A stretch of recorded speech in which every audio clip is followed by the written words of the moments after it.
India Pak സംഘർഷങ്ങൾ കെട്ടടങ്ങും മുൻപേ തന്നെ പാക് സൈനിക മേധാവി അസീം മുനീറിന് സ്ഥാനക്കയറ്റം. അസീം മുനീറിനെ ഫീൽഡ് മാർഷൽ പദവിയിലേക്ക് ഉയർത്താനുള്ള നിർദ്ദേശത്തിന് മന്ത്രിസഭ അംഗീകാരം നൽകിയതായാണ് റിപ്പോർട്ടുകൾ പുറത്തു വന്നിരിക്കുന്നത്. രാജ്യത്തെ ഏറ്റവും ഉയർന്ന സൈനിക റാങ്കാണ് നൽകിയിരിക്കുന്നത്. ഈ നിർദ്ദേശം കഴിഞ്ഞ ദിവസമാണ് കേന്ദ്ര മന്ത്രിസഭ അംഗീകാരം നൽകിയിരിക്കുന്നത്. ഇന്ത്യയുമായുള്ള സമീപകാല സൈനിക സംഘർഷത്തിൽ പാകിസ്ഥാൻ സായുധ സേനയെ വിജയകരമായി നയിച്ചതിനാണ് മുനീറിന് ഇത്തരത്തിലൊരു സ്ഥാനക്കയറ്റം ലഭിച്ചതെന്നാണ് പ്രാദേശിക മാധ്യമങ്ങളടക്കം റിപ്പോർട്ട് ചെയ്തിരിക്കുന്നത്.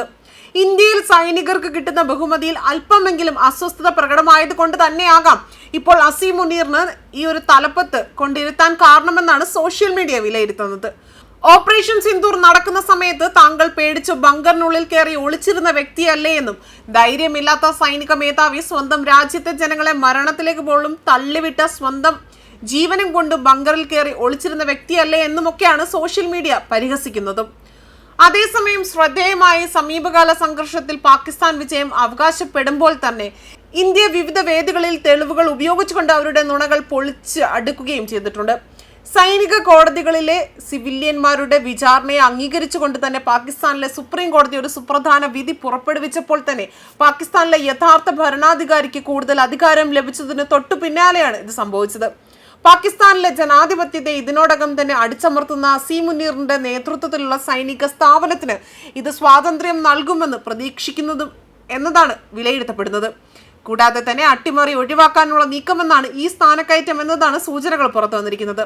2022 സൈനിക മേധാവിയായി അസീം മുനീറിനെ നിയമിക്കുന്നത്. ജനറൽ ഖമർ ജാവേദ് ഖ്വാജയുടെ പിൻഗാമിയായാണ് അസീം മുനീർ പാക് സൈന്യത്തിന്റെ തലപ്പത്തെത്തുന്നതും. റവേൽപിണ്ടിയിലെ പള്ളി ഇമാമും സ്കൂൾ അധ്യാപനവുമായ യസാങ് സൽവാർ മുനീറിന്റെ മകനായി ജനിച്ച അസീം മുനീർ കടുത്ത യാഥാസ്ഥിക ചിന്തയുള്ളവനായിരുന്നു. ജെയ്ഷെ മുഹമ്മദ് അടക്കമുള്ള കടുത്ത ഇന്ത്യാവിരുദ്ധ തീവ്രവാദ അല്ലെങ്കിൽ ഭീകരവാദികൾക്കൊപ്പം തന്നെ കൂട്ടായി കൊണ്ട് പ്രവർത്തിച്ച അസീം മുനീർ പാകിസ്ഥാന്റെ കടിഞ്ഞാൻ പിടിച്ചെടുക്കാൻ ശ്രമം നടത്തിയിരുന്നു. രാഷ്ട്രീയ നേതൃത്വത്തിന് തെല്ലും ശാന്തതയില്ലാത്ത പാകിസ്ഥാനിൽ സേനാ തലവനാണ് കാര്യങ്ങൾ തീരുമാനിക്കുന്നതെന്നും പകൽ പോലെ വളരെ വ്യക്തമായ കാര്യമാണ്. യുദ്ധവെറി തലയ്ക്ക് പിടിക്കുമ്പോൾ നേരിട്ട് ഏറ്റുമുട്ടൽ കഴിവില്ലാത്തവർ ഒരു സൈന്യത്തിന്റെ നയിക്കാൻ പിന്തുണച്ച തീരുമാനമായിരുന്നു ഇന്ത്യക്കെതിരായ ഭീകരാക്രമണം. പാകിസ്ഥാനെ കടുത്ത പ്രതിസന്ധിയിലേക്ക് തള്ളിവിട്ടതിൽ പ്രധാനി പാക് സൈനിക മേധാവിയായ അസീം മുനീർ തന്നെയാണ് എന്നത് അടിവരയിട്ട് പറയാൻ സാധിക്കുമെന്ന് തന്നെയാണ് വിലയിരുത്തപ്പെടുന്നത്. യുദ്ധവെറിയനായ പാക് സൈനിക മേധാവി അസീം മുനീറിന്റെ സ്ഥാനത്ത് നിന്ന് നീക്കം ചെയ്യാൻ വേണ്ടി തിരക്കിട്ട നീക്കങ്ങൾ പാകിസ്ഥാനിൽ നടക്കുന്നതായ റിപ്പോർട്ടുകൾ സംഘർഷ സമയത്ത് തന്നെ പുറത്തു വന്നതാണ്. പാക് സൈനിക മേധാവി രാജ്യസുരക്ഷയെ വ്യക്തി താല്പര്യങ്ങൾക്കായി ബലി കഴിച്ചു എന്നതായിരുന്നു പാകിസ്ഥാൻ സർക്കാരിന്റെ വിലയിരുത്തൽ. ഇന്ത്യ പാകിസ്ഥാനിൽ തിരിച്ചടിക്കുന്നതിനിടെ പാക് സൈന്യത്തിനുള്ളിൽ തന്നെ അട്ടിമറി നീക്കം നടക്കുന്നതായുള്ള റിപ്പോർട്ടുകളടക്കം പുറത്തു വന്നതാണ്. ഇതിന് പിന്നാലെയാണ് ഇപ്പോൾ അസീം മുനീറിന് സ്ഥാനക്കയറ്റം നൽകിയെന്ന വാർത്തകളും പുറത്തു വരുന്നത്. ഏപ്രിൽ 22-ന് 26 സാധാരണക്കാരുടെ മരണത്തിന് കാരണമായ പഹൽഗാം ഭീകരാക്രമണത്തിന് മറുപടിയായി തന്നെ ഇന്ത്യ ഓപ്പറേഷൻ സിന്ധൂറിന്റെ കീഴിൽ നടത്തിയ വ്യോമാക്രമണങ്ങളിലും കൃത്യമായ ആക്രമണങ്ങളിലും പാകിസ്ഥാൻ സൈനിക കേന്ദ്രങ്ങളടക്കം തീവ്രവാദ അടിസ്ഥാന സൗകര്യങ്ങൾക്കും കനത്ത നാശനഷ്ടമുണ്ടാക്കാൻ സാധിച്ചിരുന്നു. 6 ദിവസത്തിന് ശേഷമാണ് അസീം മുനീർ ഇന്ത്യ വിരുദ്ധ പ്രസംഗം നടത്തുകയും കാശ്മീർ വിഷയം ഒരു പരിപാടിയിൽ ഉന്നയിക്കുകയും ചെയ്തതും.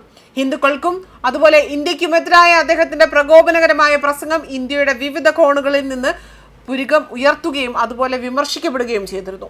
മെയ് 7 ആക്രമണങ്ങളിൽ ബഹൽപൂർ അതുപോലെ മുർദിഗെ ഭീകര കേന്ദ്രങ്ങൾ ഉൾപ്പെടെ പാകിസ്ഥാനിലെയും അതുപോലെ POKയിലെയും 9 ഭീകര വിക്ഷേപണ പാടുകൾ ഇന്ത്യ ഓപ്പറേഷൻ സിന്ദൂറിലൂടെ നശിപ്പിക്കുകയാണ് ചെയ്തത്.